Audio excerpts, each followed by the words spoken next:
Idea Brew Studios presents All Indians Matter in depth.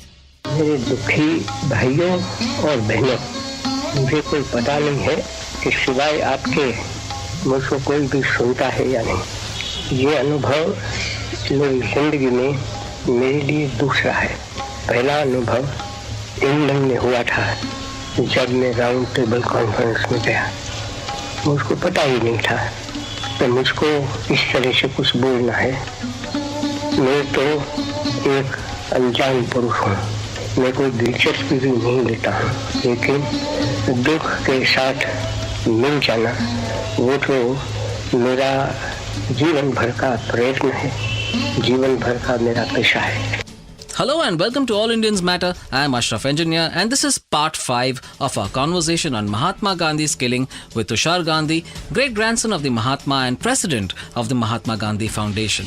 He is also the author of the book Let's Kill Gandhi, a chronicle of Gandhi's last days, the conspiracy, murder, investigations and trial. In part 4 we spoke about how the case was bungled and what happened during the trial. In this episode, we will discuss the myths that were created around Gandhi's killing, many of which are being propagated even today. Tushar, there are various myths that surrounded the killing of Gandhi, first of all, and which have later on been sought to be created. And even today, that effort is continuing.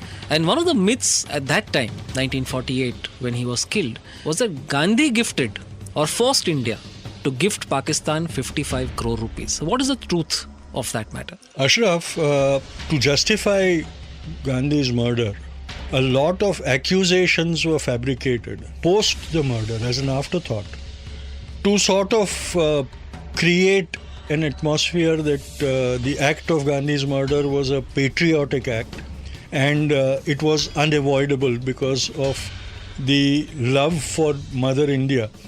Gandhi had to be killed because he was public enemy number one of Mother India, the idea of it. And so lots of myths were propagated about it.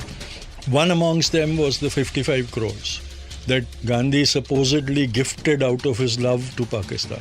Now one must remember that neither in the decision of accepting the partition of India or subsequently to that decision, whatever happened, Gandhi was a party to it. Gandhi had been discarded by even his political proteges much before that, when it became a certainty that eventually India would be liberated. All his proteges abandoned Gandhi. He was impractical because they realized now they had to make deals, come to understandings to win the biggest segment of the pie, of the independent pie, and the power that would come with it. And so nobody was listening to Gandhi. So the last 3 or 4 years of his life, Gandhi was abandoned, lonely. So he wasn't party to the decision to partition India.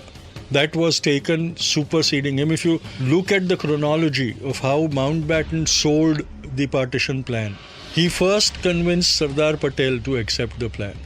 Once Sardar Patel subscribed to the plan and accepted it, Mountbatten approached Nehru and he told him that Sardar has already accepted. Why are you being adamant? And so Nehru said, okay, if Sardar has already accepted, I will also endorse it. Finally, Mountbatten went to Bapu and he said, now look, Sardar Patel has accepted, Nehru has accepted, which means the whole of Congress has accepted it. So why are you adamant? If this is what everybody wants, why are you being the obstacle in the path? And so it was like a fait accompli. Don't be the spoiled sport.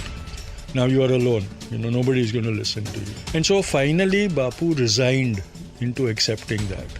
Now comes the question of 55 crores. Once the partition principle was accepted, it is a natural corollary that it just doesn't mean a line on the map where territories are divided.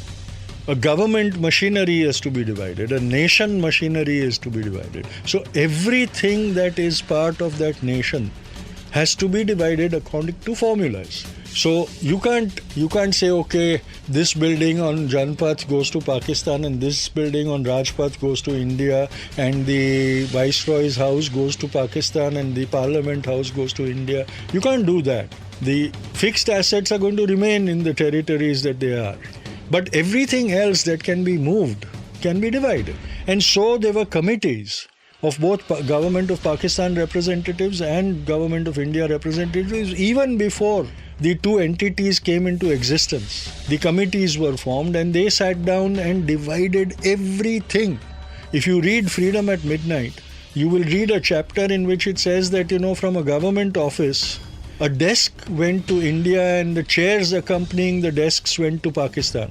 And then, the government owned ceremonial chariots. The chariot remained with Pakistan or went to Pakistan, and the horses were given to India. So the division was done to that fine a level. Everything was negotiated and they came to a conclusion according to a formula, and the division took place. Now finally the British told them that we have the joint kitty of India and Pakistan, which we have to hand over to both of you. But the two of you would have to sit down and decide the formula of its division, who deserves how much of it.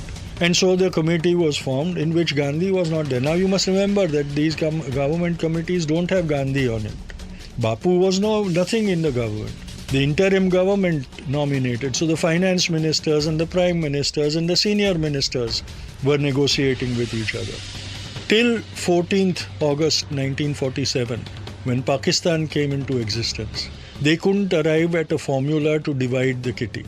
But from the midnight between 13th and 14th of August, when Pakistan would come into existence, they would need some capital, no? You can't run a country for even a second if you have a zero balance of capital. So it was decided that since Pakistan was coming into being, an ex gratia amount of 20 crores would be given to it so that it could function, the government could function from minute one. And so 20 crores were given out of the kitty, and it was decided that when we finally decide the proportion of the division of that kitty, 20 crores would be deducted from Pakistan's share and the rest would be given to Pakistan. And finally, post-partition, post the independence of Pakistan and India, they arrive at a satisfactory formula of the division. And according to that division, it is decided that 75 crores is Pakistan's share, out of which 20 crores has been given. So the balance 55 crores will be given to Pakistan. Now this is an international treaty between the sovereign state of Pakistan and the sovereign state of India. The government of India and the government of Pakistan, its ministers, sign the treaty saying that now India owes Pakistan 55 crores and is, legally bound to part with that amount. And after signing that treaty, the Pakistan government triumphantly announces to its people that, we have now got this 55 crores from India. But this is at the time when the incursion into Kashmir has already taken place, the refugee influx into India is happening, and the government of India knows that Pakistan is behind all this mischief. But in the treaty, there is no condition stipulated that the money will only be paid to Pakistan once all these questions are resolved. But when the Pakistani government announces their triumph, there's a lot of anger and resentment in India. And the government of India panics, saying, my God, now how do we face our own electorate? They're all angry with us. And so they said, no, but we will only pay the money when all the questions, including the refugee question and the Kashmir question and everything is resolved. We won't pay without that. The Pakistani government waives the treaty and says, show us where you've mentioned it. You've signed a treaty to give us money when we ask for it. Show us where the condition states that all the problems have to be resolved. So the government of India says, but this is implied, no? You must understand. But a treaty doesn't work on implied things. No? There is a word of the treaty and you have to go by that word. So when government of India decides, it's an unpopular thing, we'll say we won't pay you the money till the problem is resolved. There's a faction of the government which says, don't give them the money at all, tell them we use the money to resettle the refugees. And so it's null and void. But if Pakistan took India to court on this, India would lose because there was a treaty. And then also in the circles of diplomacy, if India was to break the first bilateral treaty with the nation, subsequently, which nation would, trust India's word? And so Mountbatten is faced with that dilemma and he puts it to Bapu. And it so happens that Bapu goes on a fast the day after this is revealed to him. But if you look at his final fast in Delhi, he lays down conditions for him to break the fast, and never, not in any of the condition, he even alludes that I will only break my fast after the government of India pays 55 crores to Pakistan. But now the government of India has an escape route, no? Bapu has declared his fast unto death. And they know that their decision not to pay Pakistan is not sustainable. But they don't have a peg to hang that on. So immediately the day after Bapu goes on the fast, they declare that we'll pay the money. And the next day, the second day of the fast, they give the money to Pakistan and they make the declaration, public declaration, that we have given the money to Pakistan. What that signifies is we gave the money to Pakistan because this old man, ye buddha humko pareshan karta hai. This old man is troubling us. And the people readily believe that. That's not an official statement, but that's the implication is what. That's the implication. That's the implication that, what can we do? In recent years, it's been repeated often that Gandhi did nothing to prevent Bhagat Singh from being hanged. It's made out that Gandhi saw in the young revolutionary a rival, or that he let Bhagat Singh hang because he committed an act of violence. The reality was very different. There is another charge against Gandhi, that he refused to save Bhagat Singh. Again, what is the story here? You see, this whole charge has come about because of the way that scene or that issue was dealt with in the Hindi feature film Bhagat Singh, the great martyr, in which it is implied that when Bhagat Singh was hanged, Gandhi was negotiating with Lord Irwin and he could have saved Bhagat Singh, and he didn't save Bhagat Singh. And the accusation is made in a way that Bhagat Singh was becoming more popular than Gandhi, and Bapu was jealous of it. And because he wanted to do away with an adversary, he sort of colluded with the British to allow them to murder Bhagat Singh and do away with an opponent that was threatening him. And that was very convenient to blame on Bapu, because Bapu was not on the scene to challenge it when the film made those accusations. But the fact is that while that negotiation was happening with Lord Irwin, on 4 occasions there is recorded proof of Bapu pleading with Irwin to commute the death sentence on Bhagat Singh and his associate. And he said that I'm not asking you for a pardon. If you feel that they have committed a crime against you, you're most welcome to punish them. But I feel that the death sentence is unjust. And he said, I'm pleading with you to be magnanimous and commute the death sentence. And if you want, you can give him life sentence and jail him for life. But don't waste a life. He is a very productive youth and we require his services further. And this is verbally conveyed because this was stated by Lord Irwin's aide when he wrote about the minutes of the Gandhi-Irwin Pact and negotiations. And there is documentary evidence of letters that Bapu wrote to Irwin in the collected works itself. Unfortunately, we have become a nation of indoctrinated people.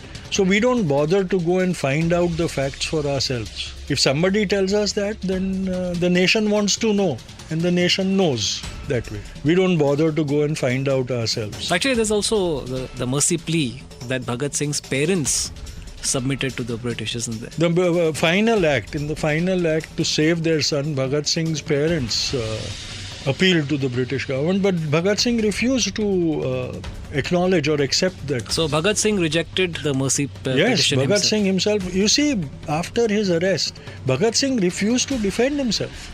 He accepted his guilt in court and he said, I am proud of what I have done and I am asking you to punish me more severely. The objective of Bhagat Singh was martyrdom, and he believed that his heroic martyrdom would inspire the youth of India to follow in his footsteps and bring about a revolution.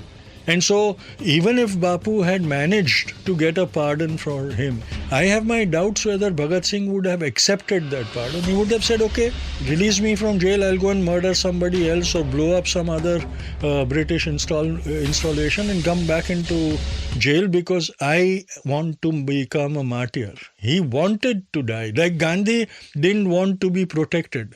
Bhagat Singh refused to be defended. He had the courage of his conviction. And that is the irony of modern India, that the true martyr does not get his dues, while a collaborator is called Swatantra Veer. Tushar, there is also the infamous Mopla riots, and there is a very famous lie that Gandhi said Hindus should die at the hands of the rioters. What is the truth there? The truth of the fact is that Bapu was speaking to his followers who had come to complain to him about the Mopla riots and the atrocities on the Hindus. And like during the partition, when his associates and his workers came to him and complained about the atrocities against the Hindus in the Pakistani territories, at both that times he advised his people, he said, aren't you ashamed of the fact that you are alive and you are coming and complaining to me about this? As my followers, shouldn't you have been dead? Or shouldn't you have sacrificed your life in protecting the others rather than remaining alive and complaining about the dead? So he was putting the responsibility on people who claimed to be his followers. Now, what could he do if all his followers were Hindus? He referred to them as that. But he never ever said that the victims should be celebrated. So just he grieved for them. He grieved for the victims of the Mopla riots. He grieved for the victims of the partition also. In the Mopla riots, after the Mopla riots, to quell the Mopla riots, the Britishers came down with draconian measures against the Moplas. And they were persecuted and they were killed and massacred. And Bapu defended them. He said they are hot-blooded people, they are misguided people, but the reverse barbarity is also not justified. And today's Hindutvavadis, because those Moplas were Muslims, are now claiming that, look, Gandhi went to their defense. These were the people who killed our Hindu brethren. And Gandhi is defending him. Gandhi defended the Moplas against the atrocities being committed by the colonial administration. And remember one thing, Ashraf, to Gandhi, every life lost was human life lost. He never asked, was the victim a Hindu or was the victim a Muslim? I think just to rephrase what you said, he never said that Hindus should die at the hands of rioters. He was addressing his followers, admonishing them for not doing more to save the victims. What he's essentially saying that if you had been at the forefront saving the victims, you would have been the first to die. But that's not the case. There was a rumor just after Gandhi had been shot that the shooter was a Muslim. So what happened immediately after that? I mean, how was that rumor quelled? What was the sequence of events? It's very funny. The initial plan for Bapu's murder, when the three of them, Karkare, Apte and Nathuram, met on the evening of the 29th at the Old Delhi railway station waiting room, they started planning for the murder the next day. The first plan was that Nathuram would pose as a photographer. Remember one thing, that Badge was also supposed to be a photographer on 20th. So on 30th, the first plan was that Nathuram would be a photographer, and at that time, you used to have those big cameras, the bulky ones with the cloth draped over the photographer with the tripod and things. So they said you hide under the hood, and from under the hood you shoot Gandhi, literally fire on him. But then because they knew that the police were supposed to be alert, Nathuram said, no, they might not allow us to carry that bulky equipment onto the ground. So it might not be possible for us to get close to him. We'll have to find another way. So the next disguise was a burqa. They decided that Nathuram would hide himself under a burqa. And from within the folds of the burqa, he would draw his gun and shoot Gandhi. Now, it was just not a disguise, it was also a ruse. Because if somebody had fired from within a burqa to kill Gandhi, then everybody would have assumed that it's a Muslim. Because a burqa even today is associated with only being Muslim. And so actually they went and bought a burqa from Chandni Chowk. And Nathuram tried it on. It fitted him, but when he tried to walk in a burqa, he kept tripping on it. And then when inside the burqa he was trying to reach for his gun, his hands were getting entangled in the folds, and he couldn't locate his own pocket, and he couldn't draw the gun and aim it and things. So after several attempts, he said, no, this is also a no-go. So finally they decide on a outfit that is neutral, which is not religiously specific. So it loosely resembles armed forces uniform, very loosely. And so he buys a shirt and pants, and he wears that to the murder. And when he is arrested post the murder, he does not reveal his identity. I told you before that his identity was only revealed about 40 minutes later when Anna Gadgil identified him. He keeps quiet when he's arrested. But suddenly there are slogans of Musalman ne mara, Gandhi ko mara, Bapu ko miye ne mara, being raised in the crowd. Now you must remember, Apte and Karkare were his wingmen. They were present at the time of murder, very close to him. And it is very possible that they were the beginners of that rumor, with an agenda given to them that you have to create a misinformation that the murderer is a Muslim. And Nathuram hides his identity. And so the slogans gain ground, and as the crowd starts leaving Birla House, they are starting to raise chants of Musalmanon ne Gandhi ko mara and let's kill Muslims. And just then Mountbatten arrives at Birla House, and he hears the first group of people shouting these slogans. And he jumps out of his car and shouts at them and says, "Don't you know that it was a Hindu who killed him?" And this is reported in his assistant's memoirs. That, I was shocked. We didn't know anything about the identity of the murderer. And then he asks Mountbatten, as they go into Birla House, he says, "Sir, how did you say this? We don't know the identity of the murderer as yet." And Mountbatten says, "God save us. But if the murderer is a Muslim, then humanity would not have seen the kind of massacre that will happen, that we will be forced to witness." And so that is the biggest worry for all of them. And it is only when Anna Gadgil identifies Nathuram that he is dragged to Sardar Patel and Nehru and Mountbatten, and he says, "Yes, I know him. He's a Brahmin from Pune." And the startling fact is that on that evening, it's in the 6 o'clock news bulletin when AIR announces the murder of Gandhi. If you read or you hear the recording of that news broadcast, you will be surprised that generally when such an important thing is announced, they will say Mahatma Gandhi was murdered this evening. But the news broadcast of that evening starts with the headline, "A Hindu Brahmin shot Mahatma Gandhi is dead." So the murderer's religious identity is revealed before revealing the murder itself. It was done with the objective that there should be no doubt left about the religious identity of the murderer. And so the accusation is justified that the objective of the murderers was also to create that kind of a misinformation initially, to say that a Muslim had murdered Bapu. And just imagine, Ashraf, if Nathuram had mastered the burqa and he had shot Bapu wearing the burqa, I wouldn't have been sitting and talking to you, Ashraf. I wouldn't have even known that you would be a fellow Indian today. India would have seen an actual religious cleansing in that day. What was Nehru, Patel's and Mountbatten's reaction when Gadgil came and told them that it's not a Muslim?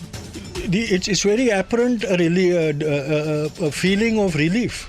Why would you think that All India Radio would, on its own initiative, announce the religious identity of the murderer before announcing the murder itself? It has to be, the instructions were given that the news is not important about the murder. The importance is to establish beyond doubt the religious identity of the murderer. It couldn't have been done on the initiative of the newsreader or the news editor. The orders would have had to go down from right at top, and immediately after that, remarkably well, Pandit Ji and Sardar Patel and Mountbatten took charge of everything and controlled all the information and the flow of events after that. So let me come to one more myth. There's been talk, and I think particularly in recent times, of a fourth bullet. It's a talk of a fourth bullet. And was there a fourth bullet, first of all? I mean, there was. There was, Ashraf. You must tell me about it. The fourth bullet, there was... the fourth bullet actually did time travel. You must remember the fact that in the Kennedy murder, there was a magical bullet which is supposed to have turned upon itself and taken circuits and then gone and hit Kennedy in defiance of all... Not been damaged at all. In defiance of all the laws of physics and science and everything. That bullet actually travelled back in time and went to 1948 and hit Bapu. But I think the time has come when the chief propagator of this fourth bullet theory must be arrested. Because he seems to be knowing very surely about the fourth bullet. So if he knows about the fourth bullet, the only thing possible is he was the one who shot Gandhi with the fourth bullet. Because otherwise there's no evidence of the fourth bullet at all. So what is when somebody says that there's a fourth bullet, what are they trying to imply essentially? The implication comes from a photograph. There is a very publicized photograph of Bapu's body lying in state. After his death, after he was bathed and his body was put out for darshan, according to tradition, initially his body was covered right up to the neck. When his son Devdas Gandhi saw this, he took the chadar and pulled it down to below the chest.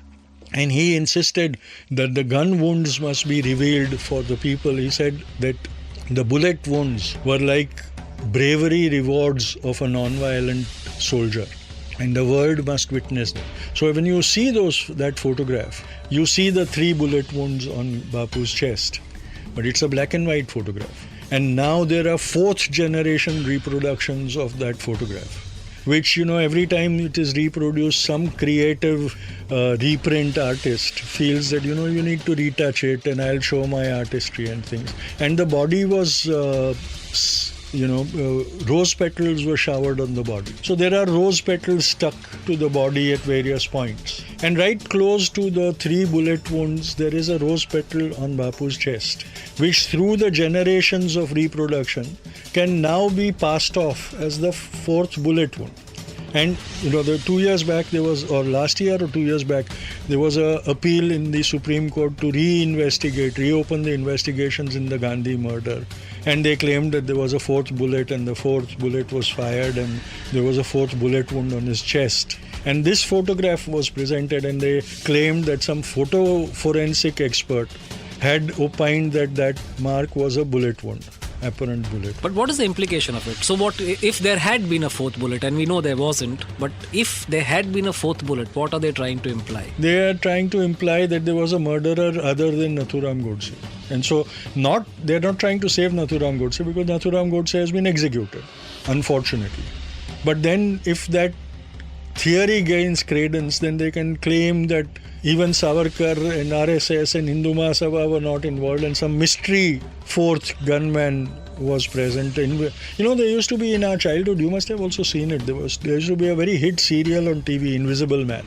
So the 4th bullet was invisible and the shooter was also invisible. So maybe that invisible man travelled with that time travel bullet, magic bullet, and came and hit. The allegation is that from the time Bapu's body was picked up from the murder spot and taken to Birla House and the murder was announced, the 4th bullet was fired on him because they realized that he wasn't dead. And so in Birla House, the 4th bullet was fired on him and that was the 4th bullet that killed him. That means Sardar Patel, Pandit Nehru, Pyare Lal, Manu, Abha, Devdas Gandhi, Gandhi's own son, his family were all murderers because they were there immediately after the murder. They were all there with Bapu's body. So if the 4th bullet was shot, then either all of them pulled the trigger or one of them pulled the trigger in the presence of all the others. And this can only come out of a depraved, insane and absolutely vicious mindset, alleging that maybe they were estranged, but they were still loyal followers of Bapu. You cannot doubt the love and affection that Pandit Nehru and Sardar Patel had for Bapu. And I'm filled with rage when it is alleged that Devdas Gandhi, his own blood and flesh, could be party to that fantastic theory of the 4th bullet. People who are propagating that, it should be ashamed of them. Maybe they had murderous thoughts about their fathers and their parents. That's why this viciousness is coming up. But that brings us to the question really, Tushar, is that why is it that consistently we know what Godse thought, what Godse believed in, the abuse that was heaped on Gandhi is Duratma, for example, and things like that. But myths like the 55 crore myth that we spoke about earlier persist. The truth about those things, are not really as well known. Why is that? Ashraf, my book was born out of this rage against this disinformation campaign, Let's Kill Gandhi, and it addresses all these issues. It is born out of the rage that bubbles inside me, which troubles me as to the allegations. There's a whole industry, like there's a whole conspiracy industry in the Kennedy murder. There is an entire misinformation industry in the Gandhi murder. Every few years they come up with a new justification and things. It is the process. See, they have deified Savarkar. Savarkar's portrait now hangs in the parliament. So half of his, the abandonment that happened after Gandhi's murder has been done. Any time Modi could make him a Bharat Ratna. That is the ambition. Once that is done, which is the other deity they have to reinstate? Deshbhakt Nathuram Godse. And Deshbhakt and Pandit have already been associated with him. He is referred to as Deshbhakt and Pandit. Even the MP refers to him as Deshbhakt and Pandit. Patriot and saint, in a way. Nathuram Godse. This industry is the progression towards that deification of a murder. Tushar, I want to close with one final myth, and you should take some time to detail it. Let's talk about the words Hey Ram. Now, Hey Ram, these words have been seared into our national consciousness. But you say that Gandhi never actually uttered them. And there's a story from Gandhi's childhood behind it. So tell us about it. First, let me tell you about why I believe that Bapu never said Hey Ram. Hey Ram was something that was coined by Pyarelal. Pyarelal Nair, who was the private secretary of Bapu after Mahadev Desai's demise. He became the chief private secretary and biographer of Bapu, who has written very authoritative and accurate history of Bapu's life, especially the last phase of his life, who was like a shadow to him throughout those years. And when it was decided that the commemorative tablet would be fitted at the spot where Bapu fell after being hit by the bullets, what had happened was that his lifeblood had seeped out of his wounds and saturated the earth of the garden of Birla House. And before the police took control of that area, a lot of the people who had come to attend the prayer meeting that day took away fists full of soil that was soaked with Bapu's blood. A young boy actually was digging out blood-soaked soil and handing it to the people wanting it. So there was a big hole over there.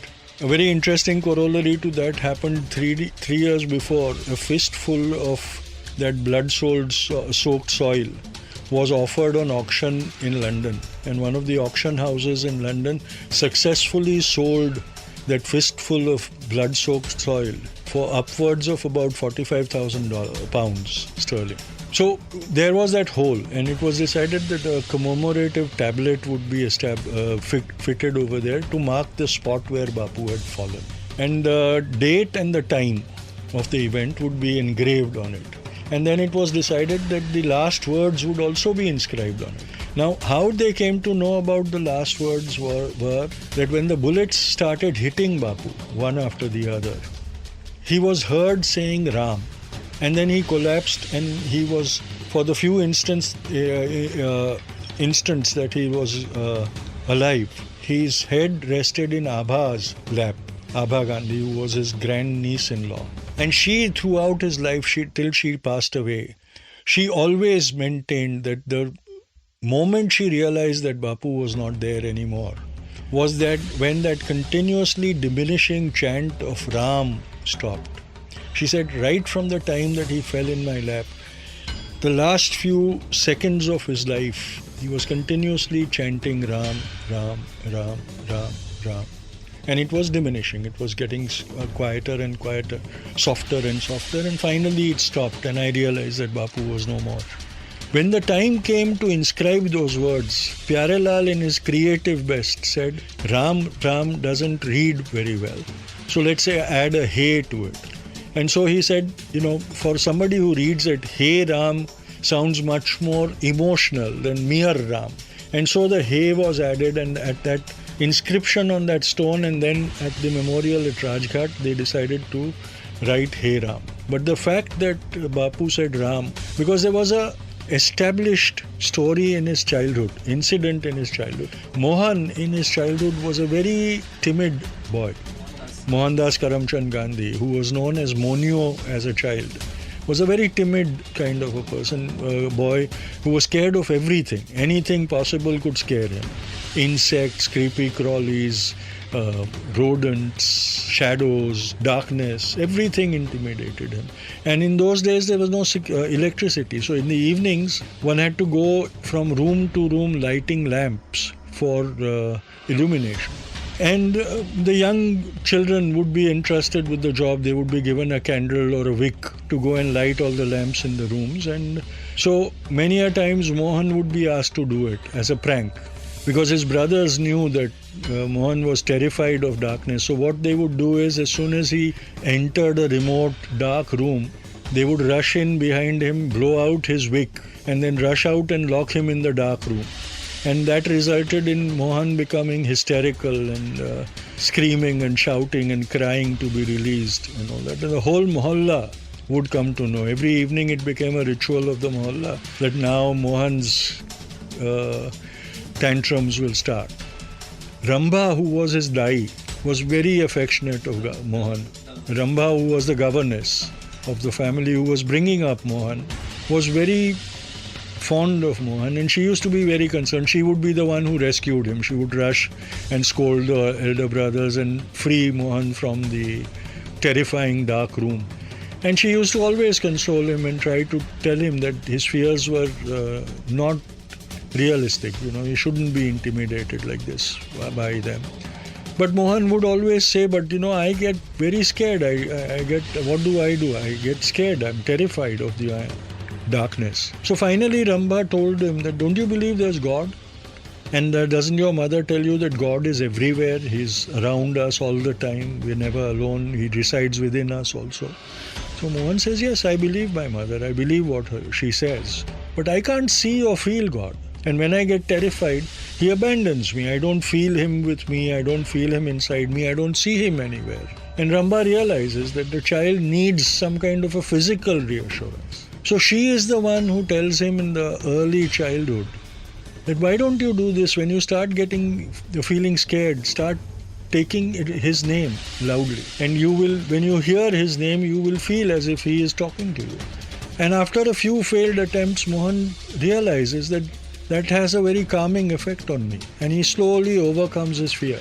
It's not that he doesn't get scared, but as soon as he starts feeling scared, he starts taking the name of Rama. And as he grows up, that becomes his spiritual anchor. He realizes, when he overcomes all his fears, he still realizes that Ram gives him strength. And so every time, in the times when he's felt anxious or intimidated, there are records of him resorting to the name of Ram, the chant of Ram. And towards the end of his life, after Aga Khan Palace, he also starts believing in the medicinal value of Ram.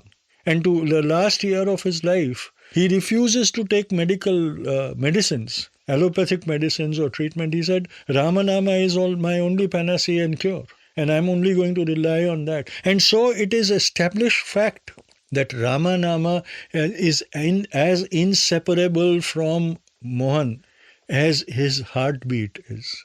And it only stops when his heart stops beating. Thanks, Tushar. With that, we come to the end of part 5 of this All Indians Matter special series on Gandhi's assassination. We've covered a lot of ground over the past 5 episodes, from the conspiracy to the conspirators to the probe and the politics. But here's the most important question. Why is Gandhi relevant even today? We'll discuss that in part 6.